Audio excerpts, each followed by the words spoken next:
சாய் பக்தர்களுக்கு என் அன்பு வணக்கங்கள். ஓம் சாய்ராம்.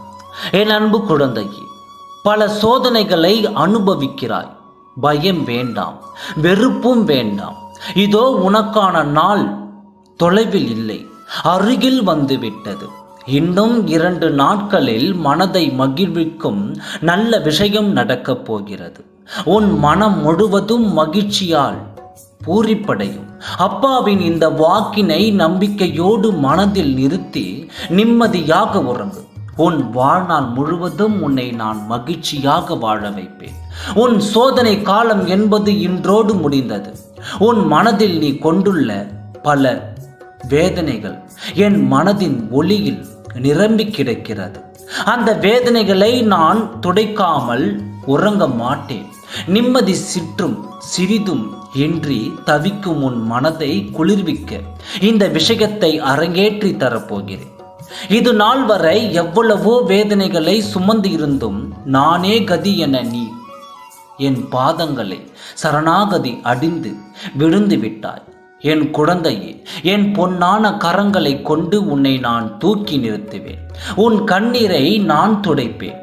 என் கரங்கள் எப்பொழுதும் உன் சிரத்தின் மேல் இருந்து கொண்டே இருக்கும். என் அருளும் ஆசியும் உன் உடல் முழுவதும் பரவிக்கொண்டே இருக்கும். எந்த துன்பமும் தீய சக்தியும் உன்னை நெருங்க விட மாட்டேன். கர்மாக்களின் சூழ்ச்சியால் நீ அனுபவிக்கும் வேதனைகள் சற்று நேரத்தில் தீர்ந்துவிடும். இதை பற்றின பயமும் கலக்கமும் வேண்டாம். உன்னுடன் தான் உன் அருகில் ஒவ்வொரு நொடியும் இருந்து கொண்டே இருக்கிறேன். அதனால் அப்பாவை மட்டும் நினைத்து கொண்டே இரு. என் நாமத்தை உன் உதட்டில் உச்சரித்து கொண்டே இரு. நீ சொல்லும் ஒவ்வொரு நாமமும் உன் ஒவ்வொரு கஷ்டத்தையும் போக்கும். அதிக சக்தி உடையது, அதிக வலிமை உடையது. என் கதைகளையும் லீலைகளையும் தொடர்ந்து படிக்கிறாய், தினமும் கேட்கிறாய். உன் வேதனைகளை நான் தீர்க்காமல் நான் எங்கு போவேன்? என் குழந்தைகளை விட்டால் எனக்கு வேறு கதி என்பதே கிடையாது. அதாவது வேறு வழி எங்குமே கிடையாது. உங்கள் அனைவரின் நலனுக்காகத்தான் நானும் இருக்கிறேன். உங்களை ஒரு பொழுதும் நிம்மதியின்றி தவிக்க வைத்துவிட்டு நான் நிம்மதியாக இருப்பேனா? உங்களை நல்ல நிலைக்கு கொண்டு வந்து உங்கள் கஷ்டங்களை தீர்த்து உங்களை நல்லபடியாக வாழ வைக்க உங்க சாயப்பா எப்பொழுதுமே துணை இருப்பேன். நற்மனத்துடன் கூடிய மலர்களைப் போல வாசம் வீச வேண்டிய உன் முகமும் மனமும் சோகத்தின் சூழ்ச்சியால் வாடி வதங்கி உள்ளது.